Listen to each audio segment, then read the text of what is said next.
Bonjour tout le monde, bienvenue à la Société des Jeux.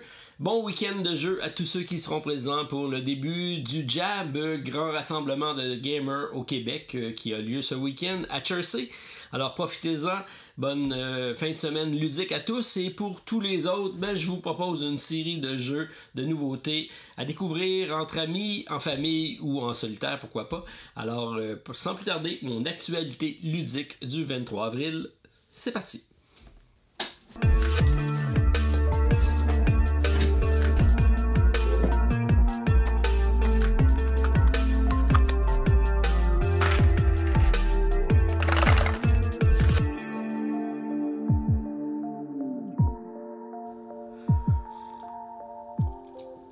Bonjour tout le monde, très content de vous retrouver en ce samedi matin pour partager café, petit déjeuner en votre compagnie. Peut-être même que vous l'écoutez en direct du JAB en prenant un déjeuner autour d'un jeu de société, pourquoi pas. Alors c'est mon actualité ludique, donc quelques nouveautés de réception au courant de cette semaine. Donc on va passer en revue tout ce que j'ai ramené du bureau à la maison. C'est quand même pas pire de ramener des jeux plutôt que du travail à la maison. Alors ça sera donc nos découvertes de la fin de semaine. Mais on va commencer avec Suspect. Donc je vous avais fait tirer la semaine dernière une boîte de Suspect qui est toujours pas partie. Donc il y a le petit teaser, la première aventure pour découvrir l'enquête de Claire Harper. Donc j'en avais un deuxième la semaine dernière avec mes cocos de Pâques cachés dans la vidéo, c'était plutôt dans la photo du gameplay du jeu que j'ai fait en compagnie de Martin et David et Nordgard Uncharted Lens. C'était la réponse. Vous avez été vraiment nombreux à participer. Merci beaucoup à tout le monde. Alors je fais tirer une deuxième petite boîte comme ceci et la gagnante qui a été retenue cette semaine est Jonathan Jean. Donc Jonathan Jean d'ailleurs qui sera présent au JAB, qui me disait, donc il me demandait d'amener la boîte de Nordgard. C'est fait, mon équipe est partie avec, donc c'est sûr que ça va être disponible pour l'essayer. Peut-être que tu pourras même faire une partie en compagnie d'Hicham, Hicham étant l'éditeur du jeu, donc de la fameuse Studio H, donc la compagnie qui est à la base de ces différents projets-là. Et donc, félicitations, Jonathan. Puis, je te mets ça de côté, on aura la chance de se voir et je te remettrai ça sans l'ombre d'un doute et le plus rapidement possible. Alors, merci beaucoup d'avoir participé en grand nombre. C'est toujours le fun de savoir que vous êtes à l'écoute et que vous êtes présent. Alors, très content de vous savoir avec moi. Je vais sûrement avoir la chance de faire d'autres tirages comme ça. Restez à l'écoute. De temps en temps, j'en mets dans mes vidéos. Je trouve ça intéressant. Alors, je vais passer à l'instant. On va commencer avec mon podcast de l'autre côté du plateau que j'ai fait toujours en compagnie de Martin, mon fidèle compagnon de podcast. C'était le 46e épisode de cette semaine et on a fait ça live pour une première fois, donc ça a été diffusé directement sur Facebook et ça sera remis sur les plateformes. Vous pourrez l'écouter sans problème. Alors on a parlé encore une fois d'expérience ludique, mais ça nous permettait d'avoir les gens directement disponibles dans le chat et d'interagir avec vous. Donc belle expérience de jeu. Ou de podcast plutôt, mais c'était la première, donc quelques adaptations de notre part. C'est la première fois qu'on faisait un live à distance à deux, mais bien aimé l'expérience et qui sait, la prochaine fois ça sera peut-être durant un événement comme le JAB pour faire un podcast devant public. Ça serait assez agréable. Alors, allons-y avec les réceptions. Une belle réception cette semaine. Jeu qui arrive en distribution chez Lucky Dog Games. Initialement, c'est chez Elf Creek Games, puisque c'est un jeu, une localisation en français donc de la compagnie. Et ça s'appelle Honey Buzz, un jeu de stratégie 100% biologique. Donc, même les appellations biologiques ou écologiques ou peu importe arrivent dans le jeu de société. C'est plutôt un clin d'œil puisqu'on a ici affaire avec un développement de ruches, donc très intéressant. On va faire un placement d'abeilles dans le cas présent pour aller récupérer des alvéoles et construire notre fameuse ruche qui va nous donner des pouvoirs spécifiques parce qu'on a géré un marché Et alors, on va avoir ici un marché et on va pouvoir aller soit porter des types de miel au marché pour faire de l'argent et développer notre économie, ou aller faire des contrats pour aller satisfaire les plaisirs gourmands des animaux de la forêt. Alors, superbe matériel. J'avais vu le jeu au Gen Con. Je trouvais vraiment ça de toute beauté. Ça va être un jeu grand public également qui devrait plaire à plusieurs, et c'est de 1 à 4 joueurs, donc une variante solo de disponible, 45 à 90 minutes, 10 ans et plus. Belle cote de popularité également sur BGG, on parle de 7.8, et c'est une complexité de 2.73, donc Family Plus que j'appelle, donc qui va plaire à vraiment un large public. Alors bien content de voir d'autres types de thématiques arriver, notamment chez Lucky Dog Games. Alors beau jeu, beau matériel, bien hâte de le déballer puis de vous le présenter. Ça, c'est un jeu que c'est sûr que ça va plaire, et en plus avec un solo, j'ai hâte d'essayer ça. Alors ça vient d'arriver, ça va probablement arriver également en France. C'est à tester pour moi. Il m'a fait de l'aide depuis que je l'ai vu au Gen Con. Localisation, une autre localisation en français, mais cette fois-ci c'est Gigamic. C'est Insomnia, un jeu que j'avais essayé initialement chez AEG. Donc encore là, c'est une localisation avec une artistique un peu particulière. Alors c'est un jeu de Neil Kimball, je pense que c'est son premier jeu de mémoire, et thématique intéressante. Donc on a un jeu dans lequel on va se promener, on va être dans les rêves et on va essayer de tourner autour du plateau pour sauter par-dessus la clôture. C'est des moutons, donc on va compter les moutons en s'endormant. Le but, c'est de ne pas être rattrapé par le cauchemar, parce qu'on va avoir un cauchemar qui va se promener. Et c'est un jeu donc, dans lequel on va avoir un push your luck, donc c'est une course, mais à la pousser sa chance. Je l'ai essayé une fois, j'avais bien aimé, et j'avais pas remarqué qu'il y avait un solo. Donc 1 à 4 joueurs, 45 minutes. Alors je dis tiens, un solo pour ce jeu-là. Comment ils ont réussi à faire ça? Parce que c'est un pousser sa chance avec un jeu de course, donc généralement ça se fait mieux à plusieurs joueurs. Alors intrigué à aller le voir, en plus c'est en français, donc Insomnia. J'ai ramené ça pour pouvoir le tester pour le solo, puis vous en dire ce que j'en pense. Alors si vous avez eu la chance de l'essayer, dites-moi ce qu'il y en est. C'est sûr que c'est pas le genre de jeu que j'ai normalement à ma ludothèque. Il n'y a pas de figurines, il n'y a pas de jet de dés, il n'y a pas de zombies ou de nains. Bref, c'est un jeu un peu atypique pour moi, mais je suis intrigué, alors je vais aller jeter un coup d'œil à ça. Celui-ci, je vous en ai déjà parlé, c'était à mon retour du Gen Con l'année dernière, donc Vivid, qui était de la compagnie Floodgate, qui arrive en français chez Matago. Alors, pour le matériel, les illustrations, bien sûr, c'est de toute beauté. Donc, c'est Andrew Bosley qui est au niveau de l'artistique, et ça paraît. Et on a un jeu superbe au niveau du matériel. Donc, on a des plateaux à double engravure, si on veut. Et on va aller récolter des différents... c'est des jetons de plastique qui vont représenter des couleurs et des icônes, mais qu'on va aller chercher en essayant de se rappeler des mémoires de rêve. C'est un jeu, on va aller jouer dans notre mémoire. C'est très... Le gameplay est abstrait, mais il y a une thématique mise dessus qui fonctionne quand même assez bien. Donc on va aller essayer de se rappeler nos mémoires, donc aller recréer différents patterns qu'on va pouvoir faire sur notre plateau, récupérer les cartes de mémoire qui vont nous donner des pouvoirs supplémentaires pour aller manipuler ces morceaux, ces fragments de mémoire-là. Donc on va essayer comme ça de se rappeler d'un maximum d'événements pour pouvoir aller marquer des points de victoire, donc en fin de partie.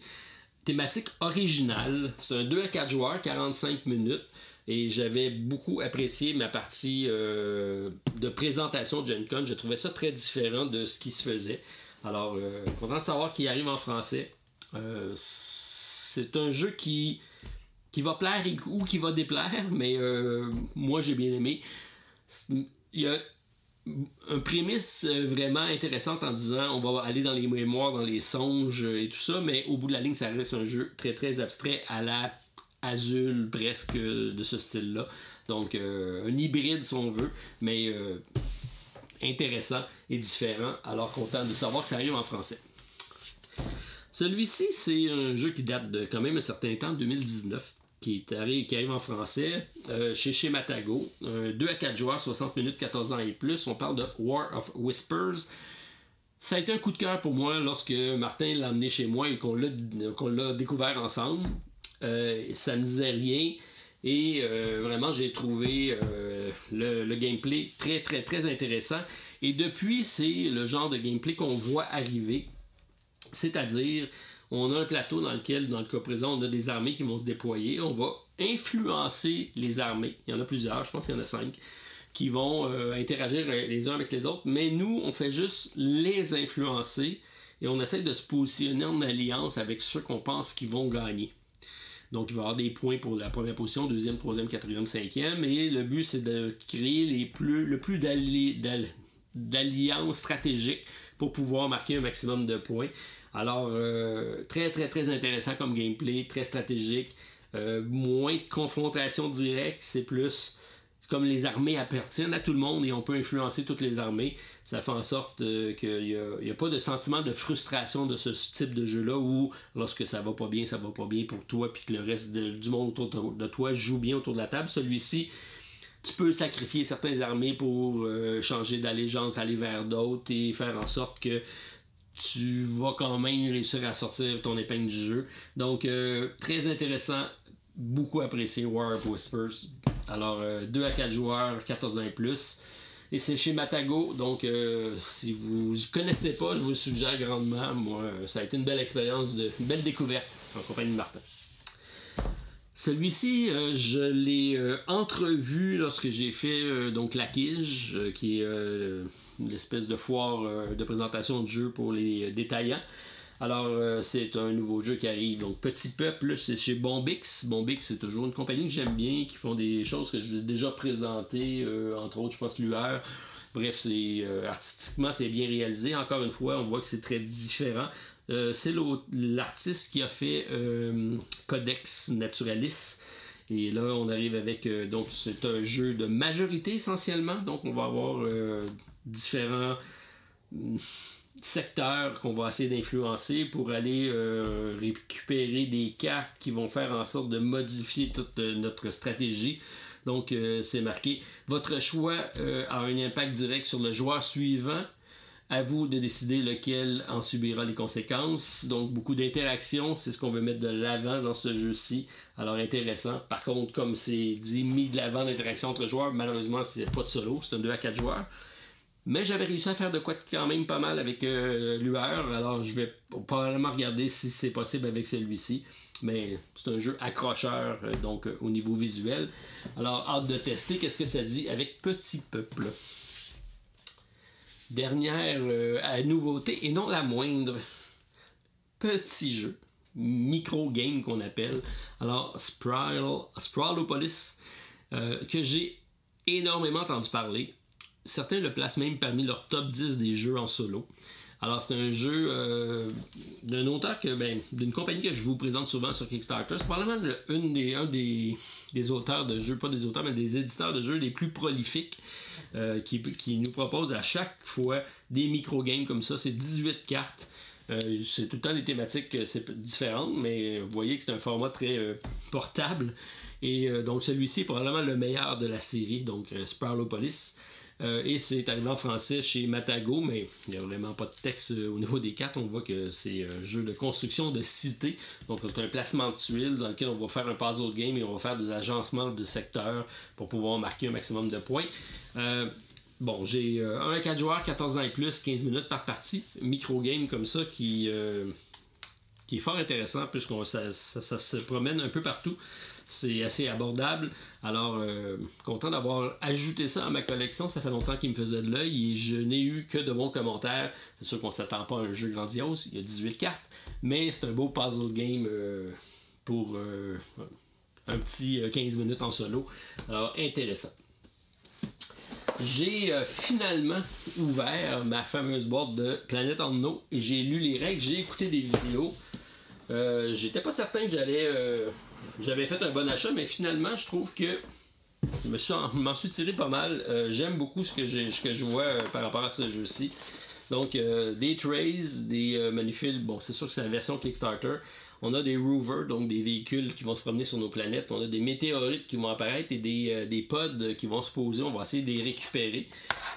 Donc, c'est un jeu de placement de tuiles qui récupère une magnifique Lazy Suzanne comme ceci. Alors, on va avoir, bon, ça c'était gadget un peu, mais ça apparaît toujours bien autour de la table, donc on va tourner ça. Et la section qui sera devant nous, on va avoir 2 choix de tuiles pour pouvoir construire donc notre planète. On va avoir énormément de planètes disponibles.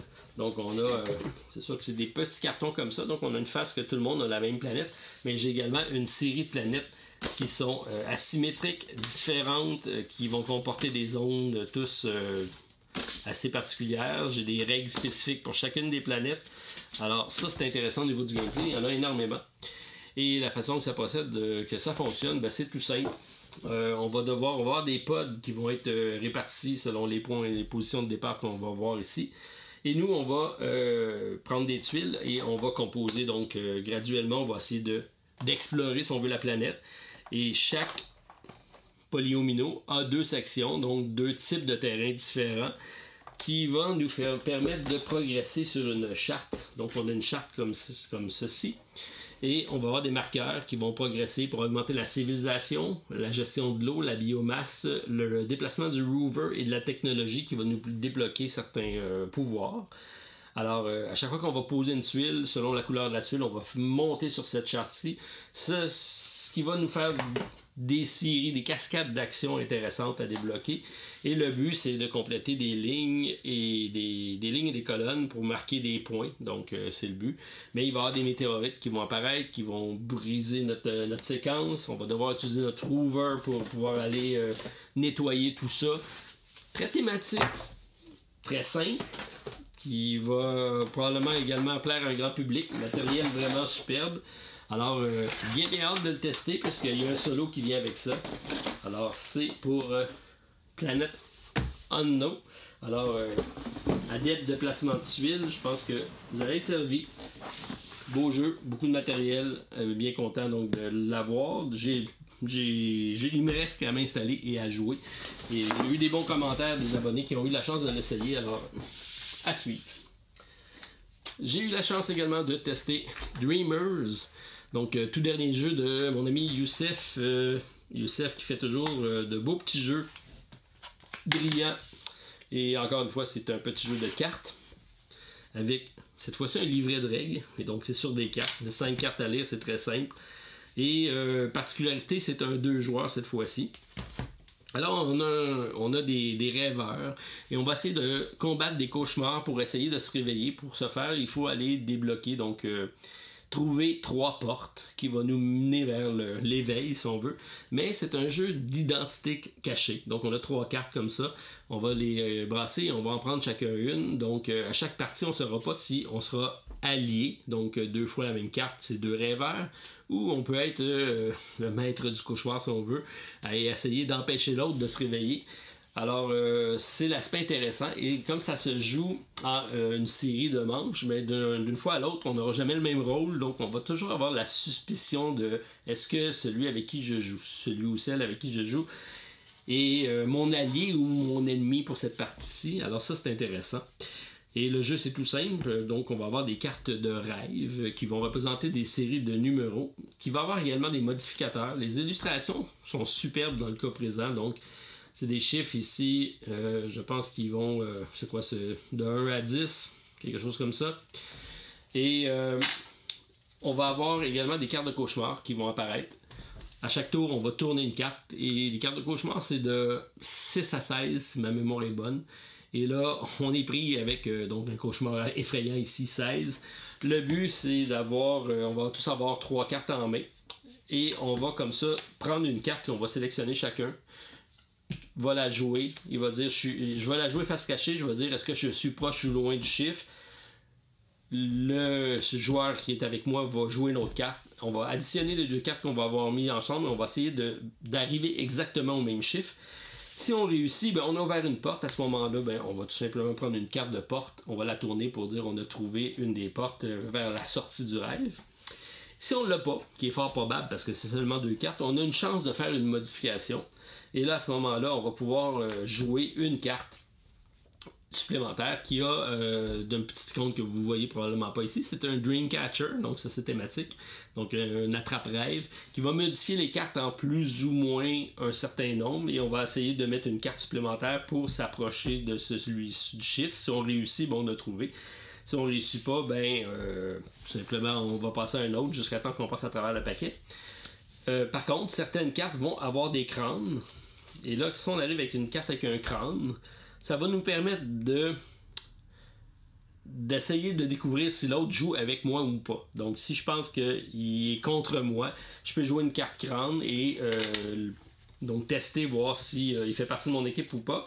Alors, si c'est pas de mon équipe, ben ça me donne un point de victoire. Sinon, ben on perd. Et on additionne comme ça les scores après 5 manches de partie. C'est efficace, c'est stratégique, complicité qui s'installe, mais un doute également en même temps. Bref, un autre beau petit jeu de Youssef avec Dreamers. Alors, c'est un jeu qui arrive prochainement, donc c'est en prototype, mais intéressant. Beau, c'est un défi, je pense, qui s'était fait lancer ou qui s'était lancé à lui-même. Et je te confirme, Youssef, c'est réussi. Excellent jeu, encore une fois, avec Dreamers. J'ai un Québécois ici qui arrive, Stéphane Vachon, pour une campagne de sociofinancement avec Activity. Donc, un jeu dans le domaine informatique. C'est des hackers. Volume 1.0. Ça laisse présager qu'il y aura peut-être une suite. 1 à 4 joueurs, 60 minutes par partie, 10 ans et plus. Et c'est un jeu fort intéressant. Bon, c'est le prototype, effectivement, que j'ai ici. Mais c'est un jeu donc qu'il faut se jouer en scénario. Donc on a des règles de base, mais on a également des scénarios. Donc si j'ai le scénario 1 et 2, mais c'est sûr que la campagne va en avoir plus que ça. On a 3 plateaux de jeu. C'est un jeu qui se joue en mode coopératif ou en solo. Donc les plateaux vont se plugger un à côté de l'autre. Et on va avoir un plateau d'alerte dans lequel on va avoir... C'est un jeu de gestion de risque. On va avoir que des problèmes dans ce jeu-là et on va essayer de mitiger, de jouer nos cartes, puisque c'est un jeu de cartes dans lequel on va avoir des personnages. On va incarner un des 4 personnages du jeu et on va avoir un deck de cartes qui va représenter notre personnage. C'est sûr que c'est le prototype, là. Bon, c'est des cartes qui sont des cartes d'anomalie qui vont être des problèmes. On va avoir donc la possibilité de gérer un certain nombre de problèmes en même temps si j'ai 4 cases. C'est des cartes qu'on va mettre là et on va avoir des marqueurs qui vont essayer on va essayer donc d'enrayer, si on veut, les fameux dangers, les anomalies. Et lorsqu'on va réussir, on va enlever les cartes et on va pouvoir comme ça gérer le deck de cartes d'anomalies. Mais il va y avoir également d'autres types de dangers qui vont apparaître. Donc notamment, comme je l'ai dit, il y a l'alerte. Il y a aussi donc l'activité dangereuse qui va découler. On va avoir la gestion d'un pare-feu. Ça reste toutes des thématiques informatiques. Et l'aspect très intéressant, c'est qu'on a un deck de cartes de notre personnage, puis on a un deck d'anomalies qui va être composé selon le scénario qu'on aura. Fait que c'est différents scénarios. Et on va devoir à chaque tour piocher 3 cartes. On peut prendre 3 cartes de notre deck. On peut prendre 3 cartes d'anomalies ou on peut prendre une combinaison des deux. Et le but, c'est de se débarrasser du deck d'anomalies. Donc, il faut passer à travers. On n'a pas le choix de les piger. Et c'est l'aspect très intéressant du jeu, c'est qu'on doit prendre le risque de savoir combien de cartes d'anomalies je vais prendre ce tour-ci versus mon plateau. Je suis rendu dans mon développement de catastrophe. C'est vraiment la catastrophe qu'on gère. Alors, si je vois que j'ai de la difficulté, ben, je vais être tenté de prendre des cartes de mon personnage pour pouvoir enrayer la difficulté. Mais si j'arrive à la fin de mon deck de personnages, ben, c'est une défaite également. Donc, il faut que je gère ces deux paquets-là en simultané de façon efficiente. Et c'est là la beauté du jeu. C'est de savoir quand est-ce que je dois me renforcer, quand est-ce que je dois aller chercher des cartes d'anomalie. Et là, si je gère pas bien mes différents plateaux, ils sont au nombre de 3, ben, ça va rajouter des cartes supplémentaires de troubles dans mon paquet anomalie. Bref, les problèmes sont présents et ne font que commencer parce que c'est les règles de base que je vous présente. Mais éventuellement, les scénarios vont complexifier le tout. C'est pas un jeu facile. Je l'ai joué en solo, qui se joue quand même très très bien. On a 2 personnages, mais qui forment le même deck, donc ça se joue super bien. Et c'est très balancé puisque ça s'est fini sur la dernière carte dans mon cas. Alors, belle réalisation, donc Stéphane, bravo pour son l'air. Et c'est un jeu que je vous prépare la vidéo, donc pour vous présenter comment tout ça se joue pour la campagne qui arrive très prochainement. Donc, activité pour les adeptes d'informatique. Alors, ça reste un jeu très calculatoire dans lequel on va se pencher à chaque fois parce que les cartes ont deux attributs, donc une attribut du haut et du bas, un peu comme dans Gloomhaven, et quand on va jouer les cartes, on doit en jouer une pour la valeur du haut puis une pour la valeur du bas, et c'est la combinaison de ces deux-là qui va créer notre action de ce tour-ci. Alors, beaucoup de décisions à prendre à chaque tour, très intéressant, avec activité. J'ai un petit deck que j'ai testé, donc je vous avais dit la semaine dernière, j'avais reçu le prototype, le print and play de Bonnie and Clyde. Malheureusement, la campagne a été annulée parce que, bon, sage décision quand on voit que le financement se fait pas, mais c'est un jeu que j'ai joué à maintes reprises au courant du week-end, donc un peu triste de voir qu'il est parti puisque j'ai beaucoup apprécié. Franchement, on a donc le fameux couple qui partent en cavale. Et tant aussi longtemps qu'on ne fait pas de scandale, ben, on se promène comme ça et on essaie donc à travers la route, parce qu'on a des chemins de route, et on va rencontrer différents obstacles et on va comme ça passer à travers, mais à un moment donné, on n'aura pas le choix de commettre des méfaits. Et à ce moment-là, la police s'installe à nos trousses et là, il y a une course qui s'installe et je trouve que le jeu le rend très bien, le sentiment de poursuite. Donc, plus je vais jouer mes cartes rapidement, mais plus mon véhicule va avancer. Et si je vais chercher des véhicules, parce qu'on part avec une vieille Ford de 1927, mais éventuellement, je peux aller chercher une Chevrolet de série ou une Pontiac Coupé Sport. Bref, il y a toutes sortes de voitures qui font en sorte que ceux-ci vont transporter plus de butin. Le but, c'est de faire un certain nombre de butins, mais ils vont également aller plus rapidement. Donc, je vais pouvoir prendre la distance par rapport aux policiers. Cet aspect-là de poursuite automobile fonctionne super bien. Et c'est pour ça que je dis là, que c'est intéressant. C'est différentes chartes comme ça qu'on va bouger. Il n'y a pas trop de hasard. Ça se joue juste avec les cartes. Bref, belle réussite. Alors, bravo à l'équipe de East Game, je pense. C'est très bien. Donc, je vous incite à continuer avec vos démarches pour pouvoir aller faire votre campagne de sociofinancement. Il suffit seulement d'être un peu plus présent et de faire parler du jeu. En tout cas, moi, je vous en parle. Donc, si vous repartez en campagne, laissez-moi savoir. Je vous ferai une vidéo parce que j'ai quand même bien aimé tester ce prototype-ci. Alors, à voir si la campagne va revenir prochainement, mais bien aimé ma découverte de Bonnie and Clyde. C'est un beau petit jeu solo s'installe, qui se joue en une quinzaine de minutes. Bravo! Alors, ça complète mes expériences ludiques de la semaine. Je vais compléter avec un petit TTMC. Je sais qu'il y en a qui aiment bien ça quand je finis ma vidéo du samedi avec un TTMC. Alors, aujourd'hui, je vous emmène visiter Montréal. Alors, puisque je suis de Montréal, je vais voir si les gens de l'extérieur connaissent Montréal et si les Montréalais connaissent Montréal également. C'est pas très difficile quand on connaît Montréal, mais ça va vous permettre de peut-être d'en apprendre un petit peu sur la belle ville de Montréal. Alors, tu te mets combien en Montréal? C'est la question de la semaine. Donc, comme à l'habitude, crayon, papier, vous prenez les 10 questions en note, donc vous y allez avec vos réponses. Je les lis une fois, je reviens une deuxième fois avec les réponses. Vous additionnez vos points. La première question vaut 1 point, la 10e 10 points. Ça fait un total sur 55. Et on partage comme ça donc le résultat pour le plaisir. Ce n'est que pour ça. Alors vous êtes prêts? On y va avec la première question pour 1 point. Est-ce que Montréal est une île? Oui ou non? Pour 1 point. Est-ce que Montréal est une île? Pour 1 point. Pour 2 points, c'est un vrai ou faux? Montréal est la capitale de la province du Québec. Est-ce que Montréal est la capitale de la province du Québec? Vrai ou faux? Pour 2 points. Pour 3 points. Qui a été la première mairesse de Montréal? Qui a été la première mairesse de Montréal? C'est tout récent. Et pour vous dire, elle est encore en poste. Alors, petit indice supplémentaire de ma part.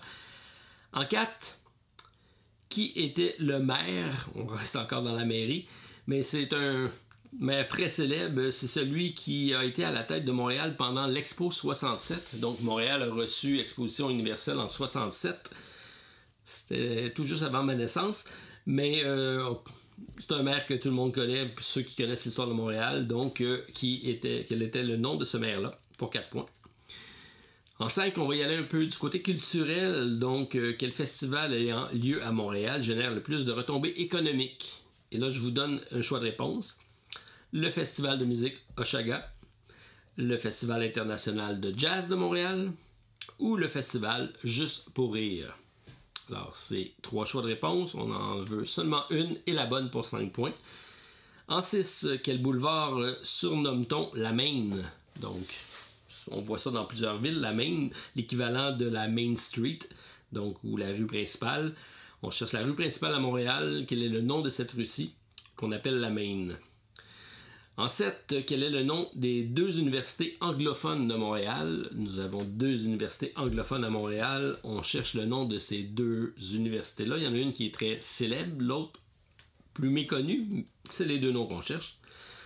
En 8, la rue Amherst a été rebaptisée en octobre 2019 en l'honneur d'un général autochtone. Quel est son nom? Et ça, c'est une colle parce que même moi, je ne le savais pas. Alors, on a rebaptisé une rue principale à Montréal qui s'appelait Amherst et on lui a donné un nouveau nom d'un général autochtone et on cherche le nom de ce général autochtone-là. C'est pour 8 points. En 9, nomme les 3 stations de métro parmi les 68. Donc, on a 68 stations de métro de la STM si vous l'écoutez en 2022, mais il y en a d'autres qui sont en construction. Donc, on va peut-être en ajuster. Mais on cherche 3 stations qui portent le nom, la référence d'une femme. Donc, quelles sont les 3 stations actuelles qui font référence à une femme dans le nom de la station? C'est pas facile, mais ça se fait. Et en 10, identifie les 5 symboles qui ornent le drapeau de Montréal et dit de quelle nation fondatrice chacun d'eux fait la référence. Donc, Montréal, on dit souvent que c'est une ville multiethnique. Son drapeau en fait mention. Et on a 5 symboles. Chacun des symboles sont associés à une nation. Donc, je cherche le symbole et la nation. Je vous donne c'est sur 10 points. Mais je vous donne... il y en a 5, donc ça fait 1 point par bonne réponse. Donc 5 symboles, 5 nations pour 10 points. Et là, si vous avez une combinaison, vous mettrez votre pointage selon ce que vous aviez reçu, donc pour 10 points. Alors, vous pourrez le mettre sur pause si vous voulez prendre le temps de répondre. Sinon, on y va avec les réponses à l'instant. Alors, est-ce que Montréal est une île pour 1 point? La réponse est bien évidemment oui. C'est l'île de Montréal que l'on dit. Vrai ou faux, Montréal est une capitale de la province du Québec. C'est faux. Ce n'est pas Montréal, mais bien Québec. Québec est la capitale du Québec. 3. Qui a été la première mairesse de Montréal? La première mairesse, et c'est la mairesse actuelle. Donc, ça a été long à comprendre que ça prenait une femme à la tête de la ville. On parle de Valérie Plante. C'est notre mairesse actuelle. 4. Qui était le maire de Montréal pendant l'Expo 67, et c'est le fameux Jean Drapeau. Donc, M. Drapeau, le grand maire de Montréal, qui a été longtemps au pouvoir. En 5, on cherche le nom du festival qui donne le plus de retombées économiques. Ça pourrait porter confusion, parce que le festival Juste pour rire est quand même bien représenté sur la scène internationale, mais c'est bel et bien le Festival international de jazz de Montréal qui est celui qui rapporte le plus de retombées, de plus de visiteurs extérieurs qui viennent assister au festival. En 6, on cherche le nom de la Main, donc la rue principale de Montréal. Quel est son nom? C'est la rue Saint-Laurent. Plusieurs Montréalais pouvaient penser que c'était Sainte-Catherine, mais non, c'est Saint-Laurent, qui est baptisé la Main. Le nom des 2 universités anglophones de Montréal, bien sûr, McGill, qui est probablement la plus connue, et l'autre, c'est Concordia. Alors, ce sont les 2 noms des universités anglophones de Montréal. Le nom des 3 stations de métro parmi les 68 qui ont une référence féminine. On parle du Square Victoria, de la cathédrale... la Côte Sainte-Catherine et Villa Maria. Donc, c'est les 3 stations de métro pour 9 points. Il y en a 3, donc je vous donne 3 points par bonne station. Donc, si vous avez Square Victoria, Côte Sainte-Catherine ou Villa Maria, 3 points chaque ou 9 points pour les 3. Et même chose en 10, donc identifie les 5 symboles et les nations. va peut-être être plus facile avec les nations que les symboles, donc 1 point pour chaque. Donc le pain blanc est pour les Premières Nations, la fleur de lys pour la France, la rose pour l'Angleterre, le chardon pour l'Écosse et le trèfle pour l'Irlande. Ça se tient pas mal tout. Il fallait savoir qu'il y avait ça sur notre drapeau, mais c'est les 5 nations qui ont été à l'origine pas mal du développement de Montréal, et c'est eux qui sont représentés sur le drapeau. Il y a plusieurs quartiers de ces différentes nations-là qui sont présents, mais il y en a beaucoup d'autres depuis. On est vraiment une ville multiethnique qui est très agréable à visiter quand il n'y a pas de COVID et quand les choses sont ouvertes. Mais on vous invite cet été, si ça vous tente, de venir faire un tour et que les voyages sont permis. C'est une belle ville à visiter. Alors, c'est ce qui complète ma vidéo de ce week-end. Je vous souhaite un bon week-end à tous, de belles découvertes de jeux. Partagez-moi en commentaire c'est quoi votre planning de la fin de semaine. Si vous êtes au Jab, à quoi vous avez le goût de jouer. Et si vous êtes chez vous, quels sont les jeux que vous allez mettre sur votre table durant le week-end. Alors, je finis mon café, puis on se revoit probablement demain pour une autre vidéo. Bye tout le monde! À la prochaine!